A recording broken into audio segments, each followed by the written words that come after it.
Next आपका chapter है theory of consumer behaviour. यहाँ पे हमने कंज्यूमर बिहेवियर जो हमारा प्रोडक्शन है या कंज्यूमर का कैसा बिहेवियर रहता है चीजों को यूज करने का, utility analysis, margin utility analysis, इस सारे चैप्टर के अंदर हमने ये सारे जो कॉन्सेप्ट्स हैं उनको स्टडी करना है। सबसे पहले आपको दिया हुआ है थ्योरी ऑफ कंज्यूमर बिहेवियर।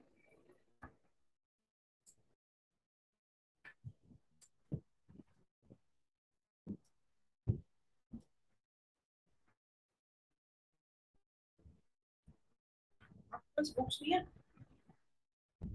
दोनों पास।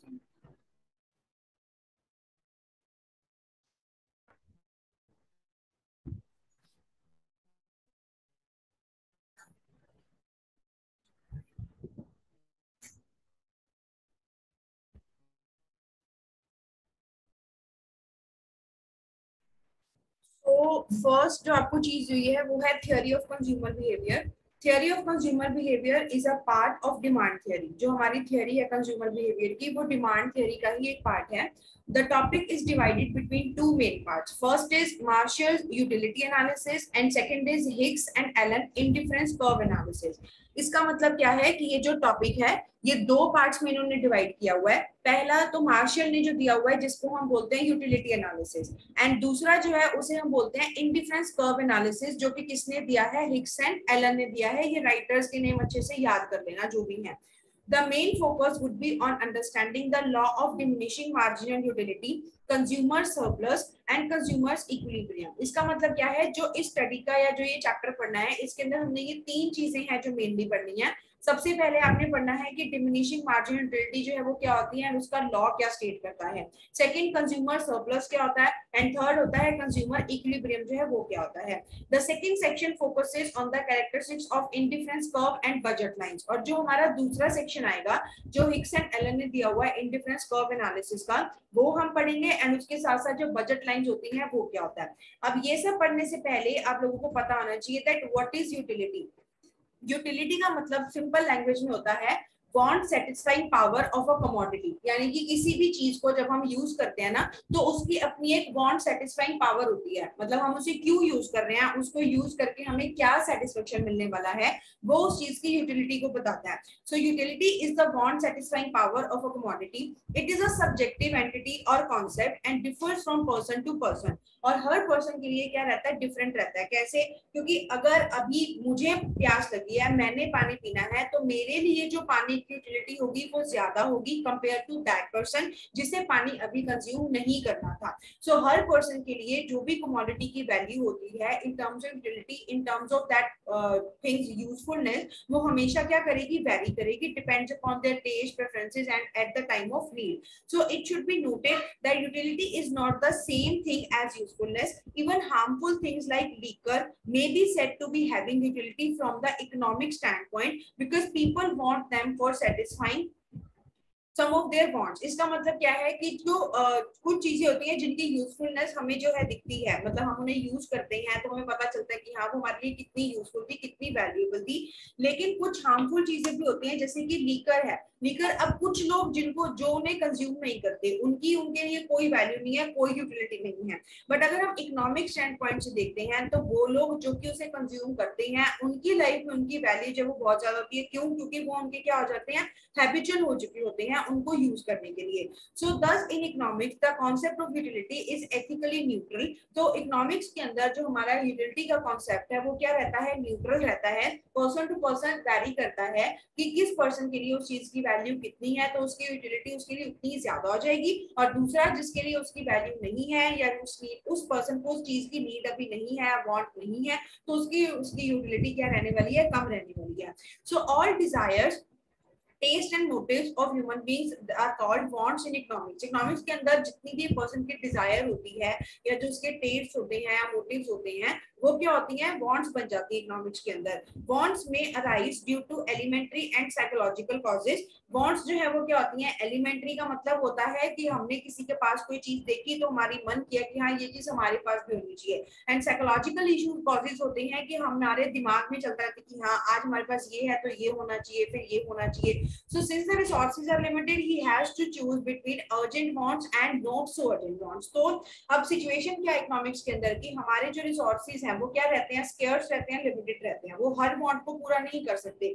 तो हमें चूज करना पड़ता है हमारी अर्जेंट वांट्स में और जो हमारी नॉट सो अर्जेंट वांट्स है, यानी कि जिन्हें हम फ्यूचर में पोस्टपोन कर सकते हैं। ठीक है, सो इन दोनों में से हमें क्या करना पड़ता है, चूज करना पड़ता है, बिकॉज हमारे पास जो रिसोर्सेज है वो क्या रहते हैं, लिमिटेड रहते हैं। So all wants of human beings exhibit some features. हर एक वांट जो होती है ह्यूमन बीइंग की उसके अंदर कोई ना कोई फीचर्स क्या होते हैं। जैसे सबसे पहले हमें दिया हुआ है वांट्स आर अनलिमिटेड, वांट्स हमेशा क्या रहती हैं, अनलिमिटेड रहती हैं। Second, every want is satiable. Satiable का मतलब होता है कि हर एक वांट जो होती है ना वो कैपेबल होती है बीइंग फुलफिल्ड। आज अगर पूरी नहीं होगी तो कल हो जाएगी, अगर कल नहीं होगी तो परसों हो जाएगी। हर एक वांट ये जो है ना कैपेबिलिटी होती है उस वांट के अंदर कि वो क्या हो सकती है, फ्यूचर में चल के फुलफिल हो सकती है। ये होता है satiable. Wants are competitive. Wants competitive होती हैं कैसे, अगर इन टर्म्स ऑफ प्रोडक्ट्स या सर्विसेज हम आज लेकर चलते हैं कि जो हम आज यूज कर रहे हैं, हमने किसी के पास बेटर देखा कि हाँ उसके पास हमारे से बेटर चीज है, तो कंपैरिजन अपने आप आ जाता है और उसके बाद हमारी वांट्स क्या होती है, कंपेटिटिव हो जाते हैं कि अगर वो ये चीज यूज कर रहा है तो हमारे पास भी वो होना चाहिए। Then wants are alternative. Alternative भी रहती हैं। Wants vary with time, place and person. Wants हमेशा क्या हो रहती है, टाइम के साथ, प्लेस के साथ या पर्सन के साथ चेंज होता रहता है। सम वांट्स रेकर अगेन। रेकर अगेन का मतलब होता है कि अगर आज हमें किसी चीज की जरूरत है या हम चाहते हैं कि ये चीज हमारे पास हो और सपोज करो हमने ले भी ली, कभी कभी ऐसा होता है कि वो चीज हमें फिर से चाहिए होती है। जैसे इन टर्म्स ऑफ क्लोथ हो गया, इन टर्म्स ऑफ टेस्टी फूड हो गया। आज अगर वांट है कि हाँ ये खाने का मन है, ये पहनने का मन है, ठीक है कर दिया, 2 दिन बाद, 3 दिन बाद, 10 दिन बाद ही सही, लेकिन वो वांट क्या होगी, फिर से रेकर होगी, हमारा फिर से मन करेगा कि हम उसी चीज को यूज करें। Then wants are influenced by advertisements. Wants हमेशा एडवर्टाइजमेंट से, एड प्रोग्राम से इन्फ्लुएंस भी होती हैं। अगर एड किसी प्रोडक्ट की अच्छी आती है तो हम उस तरफ शिफ्ट हो जाते हैं, अगर नहीं है पसंद आती तो हम अपने पुराने वाले पे ही कंटिन्यू रहते हैं। And last one is wants become habits and customs. Wants क्या बन जाती हैं, कभी कभी हैबिट्स भी बन जाती हैं और कभी कभी हम उन्हें अपनी कस्टम वैल्यूज भी बना लेते हैं कि हाँ ये चीज हम ऐसे कर रहे हैं तो उसे इसी तरीके से करना है। वो हमारे माइंड में एक रूल बन जाता है कि हाँ हम इस चीज को ऐसे यूज करते आ रहे हैं कब से, तो अब इसे ही यूज करते रहते हैं। जैसे कॉस्मेटिक्स के केस में होता है सबसे ज्यादा कि कोई शैम्पू यूज कर रहे हैं या कोई क्रीम यूज कर रहे हैं, अगर वो स्किन को सूट करगी तो हाँ हमने वो चीजों को ही यूज करता रहना, वो अपने आप में कस्टम बन जाता है, एक रूल बन जाता है उस चीज के लिए। So economics wants are classified into 3 categories. सबसे पहले तो कौन सी होती है, नेसेसरीज, जो हमारी जरूरत की चीजें होंगी। देन आती है कंफर्ट्स, जो नेसेसरीज से बढ़ के होती हैं लेकिन लग्जरी से कम होता है, हमें कंफर्ट जोन में जो लगती है वो होती है हमारी कंफर्ट्स।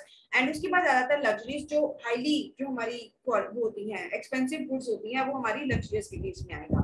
सबसे पहले आता है necessaries. Necessaries are those which are essential for living. Necessaries जो है वो चीजें होती हैं जो कि हमारी लाइफ जीने के लिए हमें जरूरत होती है। Man can't do well with various necessaries of life alone. Man जो है वो क्या नहीं कर सकता, सिर्फ कुछ ही जो हमारी नेसेसिटीज की चीजें हैं सिर्फ उन्हीं पे डिपेंड रहकर अपनी लाइफ को जो है वो नहीं जी सकता। He requires some more necessities to keep him fit for taking up productive activities. जैसे हम लोग नेसेसिटी किसे लेके चलते हैं, फूड है, क्लोथ्स हैं, शेल्टर है, वाटर है, ये सब हमारी नेसेसिटी की चीजें हैं। लेकिन इन सब चीजों के अलावा भी एक ह्यूमन बीइंग को बहुत सारी ऐसी चीजें चाहिए होती हैं जो उसे फिट रखने के लिए जरूरी है, या ये कह सकते हैं कि जो उनकी प्रोडक्टिव एक्टिविटीज को इम्प्रूव करने के लिए जरूरी है, कि अगर वो अच्छे से काम करना चाहते हैं तो इन बेसिक चीजों के साथ साथ उनके पास वो नेसेसिटी की चीजें होना भी जरूरी होता है। So these are called necessities of efficiency. Efficiency का मतलब होता है काम को कितना बेहतर हम कर सकते हैं। उसको करने के लिए बेसिक चीजों की या बेसिक नेसेसिटीज के अलावा और बहुत सारी चीजों की जरूरत होती है हमें, जो कि हमारी नेसेसिटी बन जाती है, हमारी लाइफ का पार्ट बन जाती है। So there is another type of necessities are called conventional necessities. By custom and tradition, people require some wants to be satisfied. अब चाहे वो हमारे ट्रेडिशन का पार्ट लगा लो या हमारे कस्टम का पार्ट लगा लो, लेकिन कुछ वॉन्ट्स ऐसी होती हैं जिन्हें हमें पूरा करना ही होता है। ठीक है, तो अगर वो पूरा नहीं होगा तो हमें कहीं ना कहीं ऐसा लगता है कि हाँ हम सही से काम नहीं कर पा रहे हैं, या हमारी एफिशिएंसी जो है वो क्या जा रही है, डाउन जा रही है, या हमारी प्रोडक्टिव एक्टिविटीज जो है वो क्या होती है, डाउन हो जाती हैं। सो बेसिक नेसेसिटीज जैसे कि फूड, वाटर, एयर, शेल्टर, ये सब तो है ही है, लेकिन इसके अलावा जो जो चीजें हम अपने साथ साथ जोड़ते रहते हैं कि हाँ इसके बिना भी काम नहीं हो सकता, इसके बिना ये काम नहीं हो पाएगा, या मैं ये नहीं कर पाऊंगा या कर पाऊंगी, तो वो भी हमारी नेसेसिटीज का ही पार्ट बन जाती है। ठीक है, उसके बाद आता है comforts. Comforts refers to those goods and services which are not essential for living but which are required for happy living. Comforts जो होते हैं वो गुड्स और सर्विसेज होती हैं जो हमारे जीने के लिए जरूरी नहीं होती, लेकिन हाँ अगर हम खुश रहना चाहते हैं, अपने आप को खुश रखना चाहते हैं, अपनी फैमिली को खुश रखना चाहते हैं, तो वो कंफर्ट्स हमारे पास होने चाहिए. It lies between the necessaries and luxuries. और ये वो होते हैं जो कि नेसेसिटीज और जो हमारी लग्जरियस चीजें होती हैं उनके बीच जो चीजें आती हैं वो कंफर्ट्स होते हैं. जैसे क्या हो गया, कार हो गया, रेफ्रिजरेटर हो गया, एसी हो गया, माइक्रोवेव हो गया. इन सब चीजों के बिना हमारा काम चल सकता है, हम चला सकते हैं, लेकिन हम इन्हें क्यों यूज करते हैं? क्योंकि हम इनसे कंफर्ट जोन में आ जाते हैं. ठीक है, अगर इमीडिएटली हमें मतलब कुछ भी गर्म करने की जरूरत है, हमें जाने की जरूरत है, अगर हमारे पास ये चीजें अवेलेबल होंगी तो हम एक हैप्पी लाइफ कर सकते हैं, स्पेंड कर सकते हैं बिना किसी दूसरी चीज के.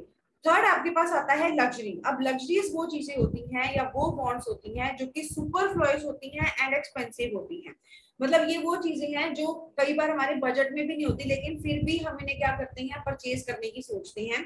They are not essential for living, however they may add efficiency to the consumer. ये हमारे essential के लिए जरूरी नहीं होता, हमारी लाइफ के लिए जरूरी नहीं होता, लेकिन फिर भी ये कंज्यूमर की एफिशिएंसी को क्या करती हैं, बढ़ा देती हैं. कैसे? क्योंकि मेंटली एक पर्सन जब सेटिस्फाइड फील करता है कि हाँ उसके पास सब कुछ है, उसके पास गाड़ी भी है, उसके पास घर भी है, उसके पास बाकी कंफर्ट भी है, या जो वो लग्जरी चाहता है वो सब कुछ है, तो वो सेटिस्फाइड रहता है. और जितना ज्यादा वो सेटिस्फाइड रह के काम करेगा उतनी ही उसके काम के अंदर या कंज्यूमर के माइंड के अंदर एफिशिएंसी क्या होती है, इंक्रीज होती है.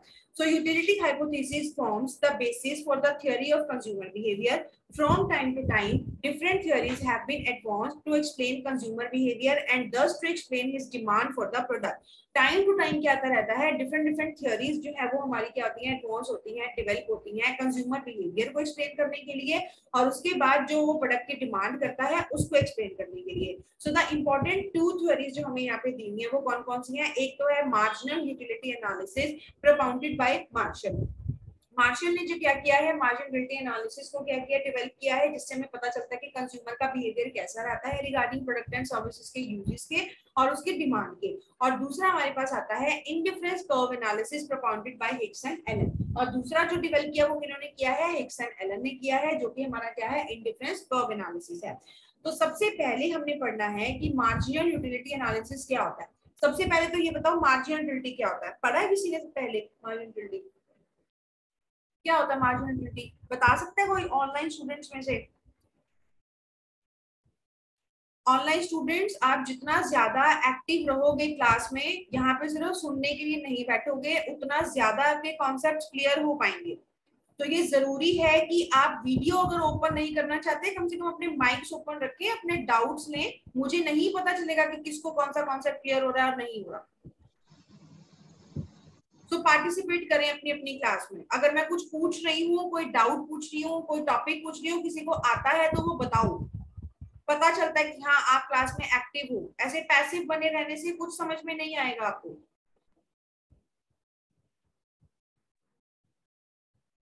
ज्वाइन करने की क्या जरूरत है, फिर तो आप रिकॉर्डिंग्स ले सकते हो, रिकॉर्डिंग सुनते रहो, वो इजी है आपके लिए ज्यादा. मार्जिनल यूटिलिटी का मतलब होता है कि हर एक चीज जो हम यूज करते हैं ना, उससे मिलने वाली जो एडिशनल सेटिस्फेक्शन हमें मिलती चली जाएगी उसे मार्जिनल यूटिलिटी बोलते हैं बेसिकली. जैसे सपोज करो मुझे भूख लग गया, मैंने एक बर्गर खाया तो उससे मेरी जो भूख थी वो थोड़ी सी शांत हो गई, फिर मैंने दूसरा खाया तो वो जितनी भूख लगी थी वो भी शांत होगी. मतलब जितने ज्यादा मैं कंज्यूम करती चली जाऊंगी उससे ज्यादा उतनी यूटिलिटी तो बढ़ती जाएगी. लेकिन एक टाइम पे ऐसा आता है जितना हम चीज को यूज करते हैं ना, उससे मिलने वाली सेटिस्फेक्शन हमारी क्या होती जाएगी, एक पॉइंट पे आके कम हो जाता है. मतलब अगर किसी चीज को हम ओवर यूज करते जा रहे हैं, करते जा रहे हैं, करते जा रहे हैं, तो एक टाइम पे आके हम खुद ही उसका यूज करना क्या कर देते हैं, बंद कर देते हैं. और ये स्पेसिफिकली लाइज करता है होमोजीनियस चीजों में. ठीक है, होमोजीनियस चीजें लेकर चलिए. यहाँ पे हमने सब्स्टिट्यूट भी नहीं लेना. जैसे हम चाय पीते जा रहे हैं, पीते जा रहे हैं, एक टाइम पे आगे बोर फील किया तो कॉफी की तरफ शिफ्ट हो गए, ऐसा नहीं होता. मार्जिनल यूटिलिटी का जो लॉ है वो सिर्फ और सिर्फ तब अप्लाई होता है जब आप एक चीज को कॉन्टिन्यूसली क्या कर रहे हो, यूज कर रहे हो, और दूसरा आप होमोजीनियस चीजों को यूज कर रहे हो. वहां पे आप सब्स्टिट्यूट या कॉम्प्लीमेंट्री चीजें भी नहीं लेकर चलते. ठीक है ना. तो हर यूनिट से मिलने वाली जो एडिशनल सेटिस्फेक्शन हमें मिलती है उसे हम मार्जिनल यूटिलिटी क्या करते हैं, रेफर करते हैं. So this theory which was formulated bye Alfred Marshall, a British economist, explained how a consumer spends its income on different goods and services so as to attain maximum satisfaction. उन्होंने ये बताया कि इस theory के according उन्होंने basically ये बताया कि कंज्यूमर जो है वो अपनी इनकम को डिफरेंट गुड्स एंड सर्विसेज पे खर्च करते हैं ताकि उन्हें मैक्सिमम सेटिस्फेक्शन मिल सकता है. This theory is based on certain assumptions, but before stating these assumptions, let us understand the meaning of total and marginal utility. हमें इन दोनों कॉन्सेप्ट के बारे में पता होना चाहिए. मार्जिन मैंने आपको बता दिया. टोटल का मतलब होता है it is the sum total of utility derived from a different units of a commodity consumed by a consumer. यानी कि एक कमोडिटी की अलग अलग यूनिट्स जितनी ज्यादा हम यूज करते चले जाएंगे उससे मिलने वाली जो यूटिलिटी होती है उसके टोटल को हम क्या कहते हैं, टोटल यूटिलिटी कहते हैं. लेकिन मार्जिनल यूटिलिटी का मतलब होता है that it is the additional utility derive from additional unit of commodity. यानी कि एक कमोडिटी अगर हम एक यूज कर रहे हैं उसकी एडिशनल यूनिट हमने ली, एक एक्स्ट्रा यूनिट ली, उससे मिलने वाली जो एक्स्ट्रा सेटिस्फेक्शन होगी उसे हम क्या रेफर करते हैं, मार्जिनल यूटिलिटी या फिर एडिशनल यूटिलिटी क्या करते हैं, रेफर करते हैं. ठीक है. जैसे मैंने सपोज करो टोटल 3 बर्गर्स मैंने खाई, उसको उससे मेरे को जितनी टोटल सेटिस्फेक्शन होगी या टोटल यूटिलिटी होगी वो तो मेरी बन जाती है टोटल यूटिलिटी. टोटल 3 बर्गर्स की इतनी आई है. लेकिन एक के बाद जब मैंने दूसरा खाया और दूसरे के बाद जब मैंने तीसरा खाया, जब इस तरीके से चीजें डिवाइड होती चली जाएगी ना, एक एक यूनिट एक्स्ट्रा होती चली जाएगी, तो उस टाइम पे जो एडिशनल सेटिस्फेक्शन होती है वो होती है मार्जिनल यूटिलिटी. ठीक है. एक एडिशनल यूनिट ऐड कर दो और उसके बाद एक एडिशनल यूटिलिटी भी ऐड हो जाएगी क्योंकि सेटिस्फेक्शन का लेवल क्या हो जाता है, बढ़ जाता है. देन आपके कुछ assumptions दी हुई हैं कि कहाँ पे ये जो लॉ है उसकी कौन कौन सी assumptions हैं.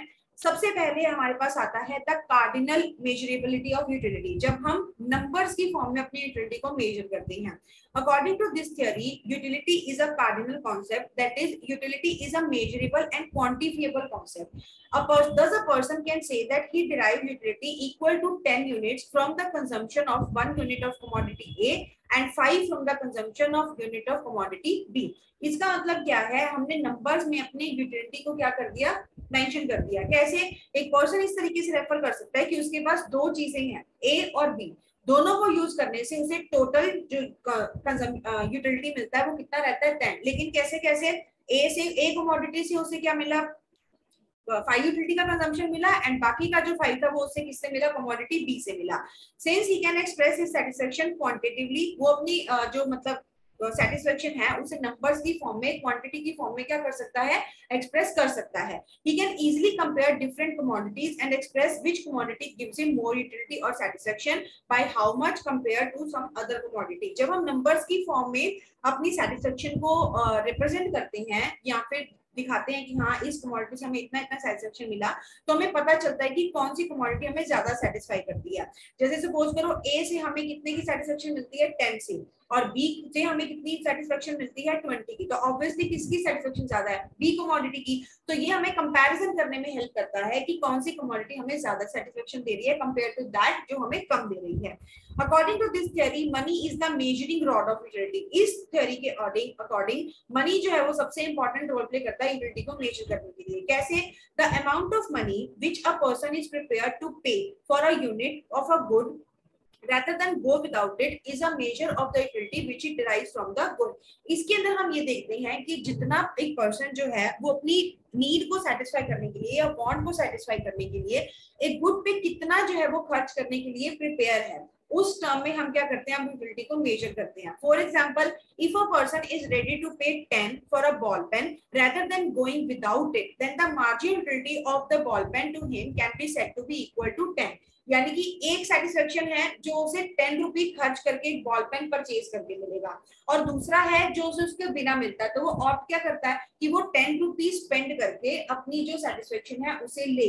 तो उसकी सेटिस्फेक्शन जो है वो इक्वल टू किसकी आएगी, 10 की आएगी. जो उसकी मार्जिनल यूटिलिटी आएगी बॉल पेन की वो कितनी आएगी, इक्वल्स टू 10 आएगी, क्योंकि उसने कितने रुपए खर्च करके लिए हैं, 10 रुपए खर्च करके लिए हैं. सो यहाँ से हम अपनी यूटिलिटी को क्या करते हैं, मेजर करते हैं. हमारे पास दो ही ऑप्शन होते हैं, या तो जिस प्राइस में जो चीज मिल रही है हम उसे परचेज करके अपने आप को सेटिस्फाई कर लें, या फिर उसके बिना जाएं. तो अगर हम क्या करते हैं, उसको परचेज करते हैं, उसे यूज करते हैं rather than उसको छोड़ देने के, तो जो उसकी मार्जिनल यूटिलिटी आएगी वो क्या आएगी, वो मनी आएगी जिसको हमने खर्च करके अपनी उस नीड को सेटिस्फाई किया था. ओके. सेकंड आपका आता है constituency of the marginal utility of money. The marginal utility of money remains constant throughout when the individual is spending money on a good. मतलब क्या रहता है, जब कोई चीज पे पैसे खर्च करता है तो उसकी जो मार्जिनल यूटिलिटी होती है वो क्या रहती है, सेम रहती है. This assumption although not realistic, क्योंकि ऐसा होता नहीं है कभी भी, has been made in order to facilitate the measurement of utility of commodities in terms of money. Realistic में ऐसा, रियलिटी में ऐसा क्यों नहीं होता, क्योंकि हर चीज की जो वैल्यू होती है वो डिफरेंट होती है. अगर हम आज एक चीज पे खर्च कर रहे हैं, पेन पे खर्च कर रहे हैं, तो वो उसकी प्राइस कुछ अलग होगी, उससे हमें सेटिस्फेक्शन कुछ डिफरेंट मिलता है. जैसे बॉल पेन पे इन्होंने बताया 10, लेकिन वही अगर हम क्या करते हैं, जेल पेन यूज करते हैं, उसका प्राइस अलग होगा, उसको हम अलग तरीके से यूज करेंगे, उससे मिलने वाली सेटिस्फेक्शन हमारी क्या रहती है, अलग रहती है. सो इन रियल लाइफ ये जो अप्रोच है ये डिपेंड मतलब नहीं होता है, रियलिस्टिक नहीं है, लेकिन आपको समझाने के लिए कि हाँ कमोडिटीज की यूटिलिटी को हम कैसे मेजर कर सकते हैं इन टर्म्स ऑफ मनी, इसलिए उन्होंने यहाँ पे मनी के कॉन्सेप्ट को यहाँ पे डाला हुआ है. थर्ड आपका आता है the hypothesis of independent utility. The total utility which a person gets from the whole collection of goods purchased by him is simply the sum total of the separate utilities of the good, and this theory ignores complementary between goods. Independent utility का मतलब होता है कि जितना भी एक person ने जितनी भी गुड्स परचेज की हैं अपनी मनी खर्च करके अपने आप को सेटिस्फाई करने के लिए, उन सभी चीजों से मिलने वाली जो टोटल यूटिलिटी होगी उसे हम क्या बोलते हैं, टोटल यूटिलिटी यहाँ पे रेफर करते हैं. बजाय की अलग अलग काउंट करने के हमने क्या कर दिया, टोटल कर दिया. फॉर एग्जाम्पल सपोज करो कि मैंने एक जगह पे मैंगो परचेज किए, एक जगह हमने क्या किया, एप्पल परचेज किया, और एक जगह हमने कुछ वेजिटेबल परचेज कर ली, एक जगह हमने कुछ फर्नीचर परचेज कर लिया. ठीक है, सबकी वैल्यूज की आ गई, अलग अलग आ गई, लेकिन इनकी यूटिलिटी को जब हम टोटल करके काउंट करेंगे कि हाँ इन सब चीजों से हमें टोटल में इतनी सेटिस्फेक्शन मिली है, टोटल यूटिलिटी इतना है, तो वो हमारी ये थीसिस बन जाती है, ये हाइपोथेसिस बन जाती है. इसके अंदर हम क्या करते हैं, कॉम्प्लीमेंट्रीज को इग्नोर करते हैं. जैसे मैंने पहले बताया, ना तो इसके अंदर हमने कॉम्प्लीमेंट्री चीजों को लेकर चलना है और ना ही हमने सब्स्टिट्यूट चीजों को लेकर चलना है. मार्जिनल यूटिलिटी का जो लॉ होता है वो सिर्फ और सिर्फ होमोजीनियस चीजों में ही अप्लाई होगा और दूसरा उनके कॉन्टिन्यूअस यूज के केस में अप्लाई होगा, अदरवाइज नहीं होगा. ठीक है, यहाँ तक किसी को कोई डाउट है तो बोलो. हम सेकंड पॉइंट रिपीट करो. Sorry, second point ma'am. According to this theory या constancy of the marginality, consistency of.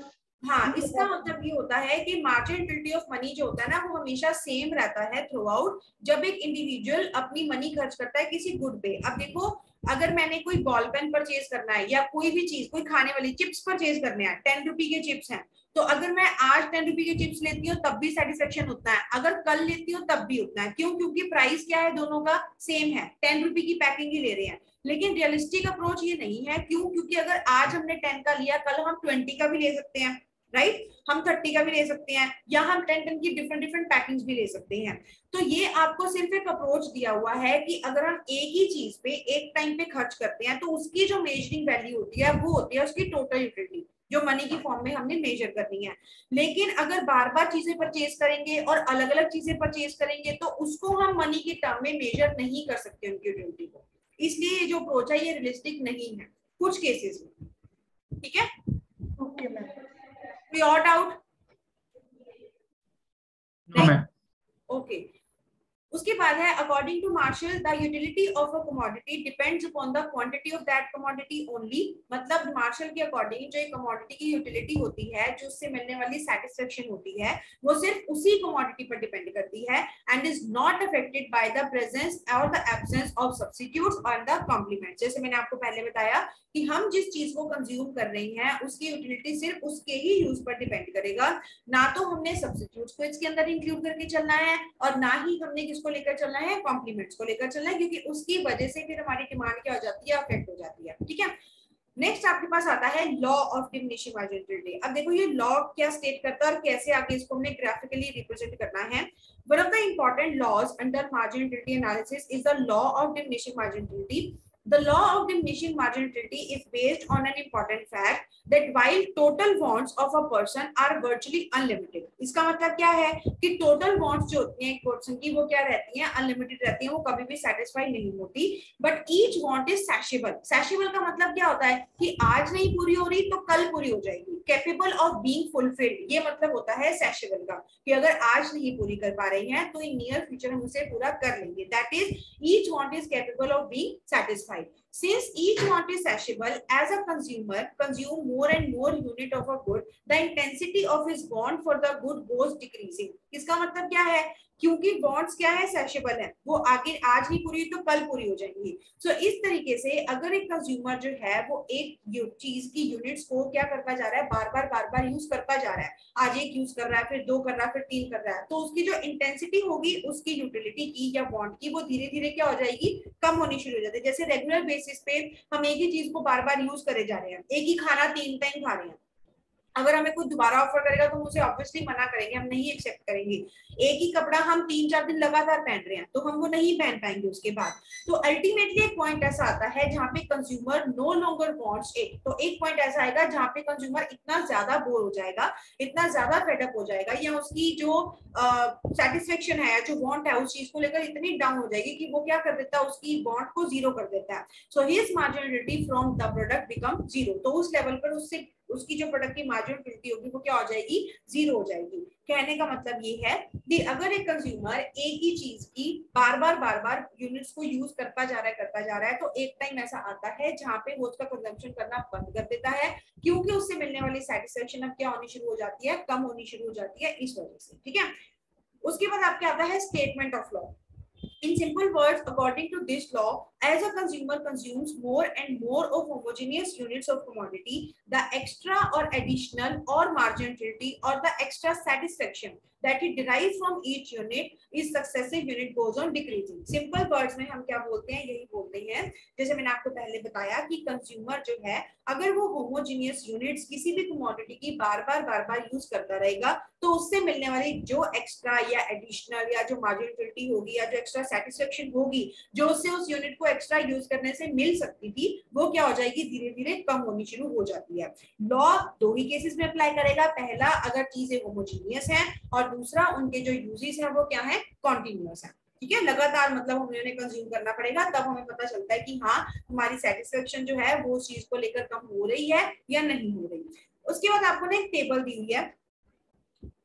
अब इस टेबल के अंदर आपको बताया हुआ है सबसे पहले तो यूनिट्स हैं, यूनिट्स का कंजम्पशन है 1 2 3 4 एंड सो ऑन 8 तक जा रहा है।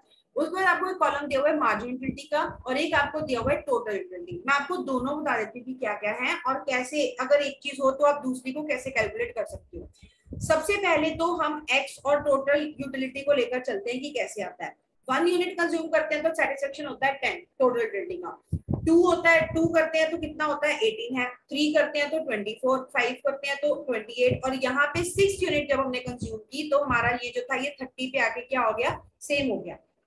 ठीक है, ये एक पॉइंट होता है, एक वो बोलते हैं ना जिसे नेगोशिएबल पॉइंट होता है कि यहाँ पे हमारा जो कंजम्पशन है, जो सेटिस्फेक्शन है वो हमें रोक देना चाहिए, क्योंकि इससे ज्यादा अगर हमने ये यूनिट यूज की तो हमारी जो इसको लेकर लाइक है वो डिसलाइक में क्या हो जाएगी, कन्वर्ट हो जाएगी। जैसे यहाँ पे हुआ देखो 7th यूनिट यूज की तो कम हो गया कंजम्पशन, वहां पे टोटल यूटिलिटी क्या हो गया, कम होनी शुरू हो गई है। उसके बाद 8 किया तो और कम होनी शुरू हो गई। ये तो था टोटल यूटिलिटी का। अब अगर आपको टोटल यूटिलिटी आ गई है, हमने निकाल ली है, तो उससे अगर हमने मार्जिन यूटिलिटी निकाल दी हो तो कैसे निकालेंगे, ये 10 क्या रहेगा, सेम रहेगा। देन इसको माइनस करते, जैसे सीएफ नहीं निकालते, 18 माइनस 10 कितना हो जाएगा 8, 24 माइनस 18 कितना हो जाएगा 6, 28 माइनस 24 कितना हो जाएगा 4, 30 माइनस 20 कितना हो जाएगा 2। ऐसे ही 30 माइनस 30 यानी कि ये किसका पॉइंट आ गया, अब जीरो का लेवल आ गया। ये अब उसकी मैक्सिमम सेटिस्फेक्शन की स्टेज है कि इसके बाद अगर उसने इस चीज को यूज किया तो उसकी जो यूजफुलनेस होगी वो उसकी लाइफ में नेगेटिव में चली जाएगी। जैसे यहाँ पे किया हुआ है 28 minus 30 minus 2 and this minus 4। यहाँ तक क्लियर हो गया। अब उसके बाद सपोज करो कि आपने मार्जिन यूटिलिटी आपको गिवन है, आप उससे टोटल वैल्यू कैसे कैलकुलेट करोगे, first value will remain same. इसमें हम क्या करते हैं, मार्जिन जैसे मैंने आपको बताया एडिशनल यूनिट ऐड करते चले जाते हैं तो यूटिलिटी बढ़ती चली मैम टोटल यूटिलिटी पे ऐड करके जाएंगे ना, ऐड कर देंगे, ऐड करते चले जाएंगे। जैसे ये 10 है तो यहाँ पे 10 रहेगा, 10 प्लस 8 कितना हो गया 18, ऐसे ही 18 प्लस 6 कितना हो गया 24, 24 प्लस 4 कितना हो गया 28, 28 प्लस 2 कितना हो गया 30, 30 प्लस 0 30। अब आगे माइनस में क्योंकि हमारा कंजम्पशन जा रहा है तो माइनस कर दो, वो 28 एंड 24 हो जाएगा। ये दोनों चीजें आपको मैंने बता दी हैं। अगर दोनों में से कोई एक दिया हुआ है तो सेकंड वन आप अपने आप वहां से कैलकुलेट कर सकते हैं। कहने का मतलब ये था कि जितना ज्यादा एक यूनिट का कंजम्पशन सेम यूनिट का बढ़ता चला जाएगा, उससे मिलने वाली टोटल यूटिलिटी तो बढ़ेगी, नो डाउट बढ़ती है, वो सेटिस्फेक्शन बढ़ता है, लेकिन मार्जिनल यूटिलिटी की टर्म में अगर देखते हैं तो वो क्या होता चला जाएगा, कम होता चला जाएगा। जैसे यहाँ पे भी देखो आप, अगर हम एक यूनिट यूज कर रहे थे तो सेटिस्फेक्शन कितना था, 10 था, 2 पे कितना था, 88 का डिफरेंस है, 3 पे जब आए तो कितना हो गया, 24, यहाँ कितने का डिफरेंस है, 6 का डिफरेंस है, फिर 4 यूनिट की तो कितना आ गया, 28 का, यहाँ कितना है, 4 का। हमारी जो टोटल यूटिलिटी है वो बढ़ तो रही है, लेकिन इसे हम क्या बोलते हैं, एट डिक्रीजिंग रेट, मतलब टोटल यूटिलिटी बढ़ता है लेकिन डिक्रीजिंग रेट पे बढ़ता है, कम होती चली जा रही है ना वैल्यू, हर एक वैल्यू एडिशन यूनिट कंजम्पशन के साथ, तो इसे बोलते हैं डिक्रीजिंग रेट पे हमारी टोटल यूटिलिटी क्या हो रही है, इंक्रीज हो रही है। ठीक है, सो अब इसके वो दिए हुए हैं, क्या क्या कंक्लूजन है। पहला, marginal utility is a utility that the consumer gets from each extra unit, हर एक एक्स्ट्रा यूनिट को कंज्यूम करने पे जो एक्स्ट्रा सेटिस्फेक्शन मिलता है वो हमारा मार्जिनल यूटिलिटी बन जाएगा। It shows the additional benefit of a consumer from each extra unit. Then total utility is the sum total of marginal utilities, जो हमारी ये total utility की हमने वैल्यू निकाली वो किसका टोटल होती है, marginal utility का टोटल होता है।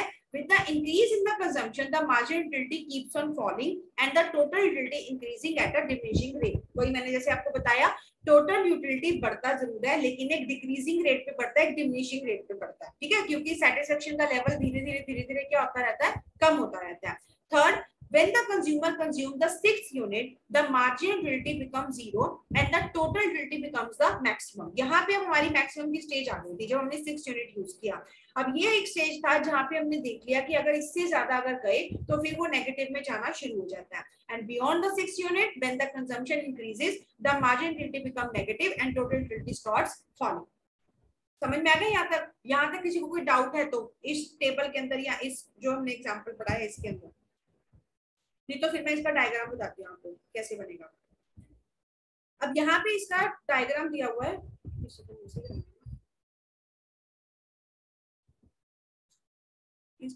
जीरो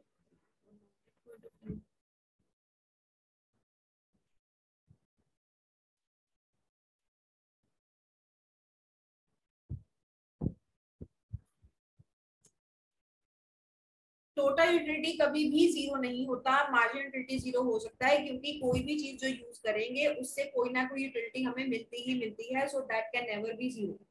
ओके, अब देखो यहाँ पे जो हमें पॉइंट दिया हुआ है ये है मार्जिन एंड टोटल के केस में, ये हमारा मार्जिन यूटिलिटी कर्व है जो किस तरीके से बनेगा। ऊपर जो टेबल दिया हुआ था आपको वहां पे था ना कि हमारा जो सेटिस्फेक्शन है, पहले हम 10 यूनिट कंज्यूम कर रहे हैं, फिर हमारा 18 जा रहा है, फिर 24 जा रहा है, फिर 28, ये टोटल यूटिलिटी है।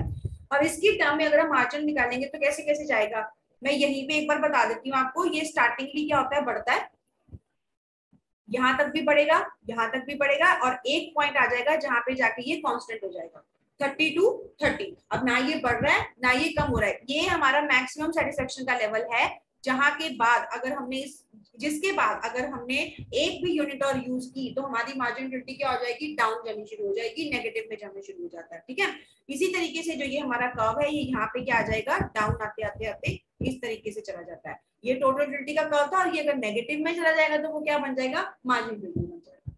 ठीक है, इस तरीके से करते हैं कि इनिशियली जो है वो बढ़ता है लेकिन एक डिक्रीजिंग रेट पे बढ़ता है, फिर एक पॉइंट पे आके ये क्या बन जाएगा, स्टेबल मैक्सिमम, और उसके बाद ये क्या होता है, कम होना स्टार्ट हो जाएगा। ओके, डायग्राम समझ में आ गया सबको?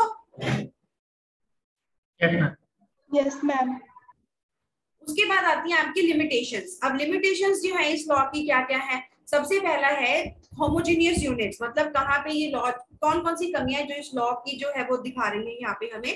The law of diminishing marginal utility is applicable only under certain assumptions। पहला, homogeneous units, the different units consumed should be identical in all respect, the habit, taste, temperament and income of the consumer should remain unchanged। मतलब कि homogeneous चीजों में basically एक constant situation के अंदर ये law जो है अप्लाई होगा, ना तुम्हारी इनकम में चेंज होना चाहिए, ना टेस्ट प्रेफरेंसेस में, ना ही किसी टेम्परामेंट में, और जो यूनिट्स हैं वो भी सेम रहनी चाहिए, आइडेंटिकल रहनी चाहिए, उनका साइज, उनकी पैकिंग, उनका डिजाइन, किसी भी टर्म में कोई भी चेंज हम नहीं कर सकते, अदरवाइज ये लॉ अप्लाई नहीं होगा। क्योंकि जहां पे हमें कोई चेंज मिलेगा ना, हम अपना माइंड क्या कर लेंगे, उस तरफ शिफ्ट कर लेंगे। इसलिए ये जरूरी है कि वहां पे हमारी हैबिट्स, हमारी टेस्ट और इनकम जो है वो सब कुछ क्या रहे, अनचेंज रहे, और जो चीजें हैं वो भी क्या रहे, होमोजेनियस रहे। Second, standard unit of consumption, The different units consumed should consist of standard unit. If a thirsty man is given water by successive spoonfuls, the utility of the second spoonful of water may conceivably be greater than the utility of the first. मतलब क्या है कि अगर किसी प्यासे इंसान को हम पानी पिलाते हैं, वो भी चम्मच से पिलाते हैं, तो ऑब्वियसली सेकंड जो हमारा स्पूनफुल होगा वो फर्स्ट वाले से ज्यादा सेटिस्फेक्शन ही देने वाला होना चाहिए, उसकी यूटिलिटी क्या होनी चाहिए, फर्स्ट वाले से ज्यादा होनी चाहिए. Third one is continuous consumption. लगातार उस चीज को क्या करते रहना जरूरी है, यूज करते रहना जरूरी होता है. कैसे? There should be no time gap और interval between the consumption of one unit and another unit, that is there should be continuous consumption. कोई भी टाइम गैप हम वहां पे नहीं लेते. Fourth, the law falls in the case of prestigious goods. Prestigious goods के अंदर ये लॉ क्या आ जाता है, फेल हो जाता है. क्यों? क्योंकि वहां पे उन चीजों को हम क्या करते हैं, कभी कभी खरीदते हैं. हम हर रोज गोल्ड की शॉपिंग नहीं करते, हम हर रोज कार नहीं खरीदने जाते, या हम हर रोज कोई डायमंड नहीं खरीदते. वो सिर्फ हमारी एक क्या बोलते हैं, एक वांट होता है, डिजायर होता है कि हाँ एक पर्टिकुलर टाइम पे आके हमने इसे खरीदना है. लेकिन कॉन्टिन्यूसली जब इन चीजों पे खर्च नहीं करते, तो इस वजह से ये लॉ जो है ये इनके केस में अप्लाई नहीं होगा. Fifth, case of related goods. The shape of the utility curve may be affected by the presence or absence of articles which are substitutes or complements. The utility obtained from tea may be seriously affected if no sugar is available. ठीक है, मतलब क्या है कि जो T से utility हमें मिलती है, जो सेटिस्फेक्शन हमें मिलती है, वो शुगर के साथ ही मिलती है. अगर विदाउट शुगर उसे कर दिया जाए तो उससे मिलने वाली जो सेटिस्फेक्शन होगी वो ऑब्वियसली क्या हो जाएगी, कम हो जाएगी. ओके, यही थे आपकी लिमिटेशंस. बेसिकली इन लॉ, ये जो असम्पशंस हैं, इन्हीं के अंदर जो हमारा लॉ है ये होल्ड करेगा, अदर चीजों के अंदर नहीं करता. ओके,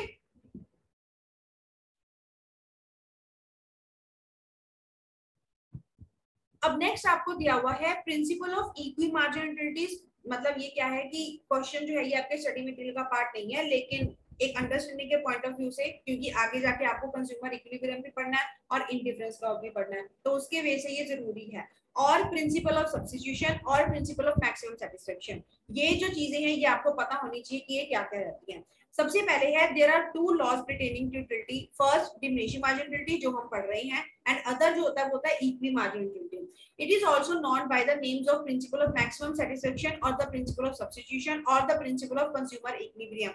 ये जितने भी टर्म्स के अलग अलग नेम्स आते हैं, इन्हें आप प्लीज रिमाइंड करते रहें, क्योंकि क्वेश्चन में कभी कभी यही चीजें आपको कंफ्यूज कर देती हैं.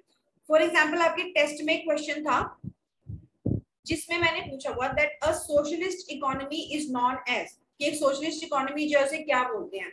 मोस्टली स्टूडेंट्स ने उसका आंसर गलत किया है, उसको प्लान्ड इकोनॉमी राइट करके. आपने भी प्लान्ड इकोनॉमी किया था, है ना. लेकिन जो सोशलिस्ट इकोनॉमी का नाम होता है ना, जो उसको हम इकोनॉमी बोलते हैं, वो होता है centrally planned economy, not only planned economy. तो आपको ऑप्शन में नन ऑफ द अबव भी दिया हुआ था, सो यू शुड राइट या you should tick none of the above instead of planned economy. ये चीजें याद रखनी है. फ्री मार्केट इकोनॉमी है, मार्केट इकोनॉमी है, कैपिटलिस्टिक इकोनॉमी है, इन सब चीजों के अलग अलग नेम्स हैं. पेपर में कुछ नहीं पता क्वेश्चन कौन से नेम से आ जाए, तो ये जितने नेम्स अलग अलग आते हैं, you should be kept these things in your mind, ताकि आप फ्यूचर में चल के वहां पे गलत ना कर दो, क्योंकि आपको पता है कि आपके 0.25 की नेगेटिव मार्किंग भी है paper. Okay, The second law is the extension of the first law. जो हम law पढ़ेंगे, जो हमने maximum satisfaction का law पढ़ना है, वो marginal utility का क्या है, extension है. It tells us about the conditions under which the consumer would derive the maximum possible satisfaction out of his income. So ये law क्या state करता है? According to this law, a consumer would maximize his satisfaction when a rupee spent on various commodities give him an equal amount of marginal utilities. इस law के according consumer क्या करता है, अपनी सेटिस्फेक्शन को क्या कर सकता है, मैक्सिमाइज कर सकता है. जब क्या करता है, वो वेरियस कमोडिटीज पे अपना पैसा क्या करता है, खर्च करता है. The law is based upon the following assumption. पहला, the consumer has given amount of income and it remains constant. Consumer के पास जो इनकम है वो क्या रहने वाली है, कांस्टेंट रहने वाली है.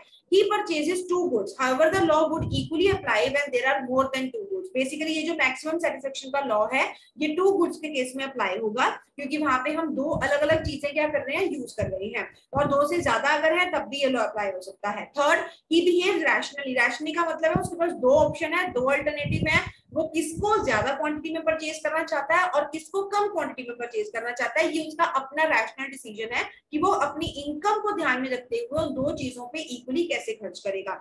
He is fully aware of his utility schedules. वो उसे पता है कि उसे कौन सी चीज से कितनी सेटिस्फेक्शन मिलेगी, तो इस हिसाब से वो अपना जो खर्च है वो प्लान करता है.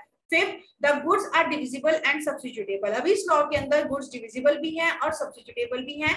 एंड सिक्स्थ है, the prices of goods do not change. और इस लॉ के अंदर जो हमारी प्राइसेस हैं वो क्या नहीं होती, चेंज नहीं होती। ठीक है, सो ये है आपका लॉ ऑफ मैक्सिमम सेटिस्फेक्शन, जो आपकी ये जो हमने मार्जिन यूटिलिटी का लॉ पढ़ा है उसकी एक्सटेंशन फॉर्म में जो है हमने आपको स्टडी करना है। ठीक है, ठीक है, आज के लिए इतना बहुत है, बाकी कल करते हैं।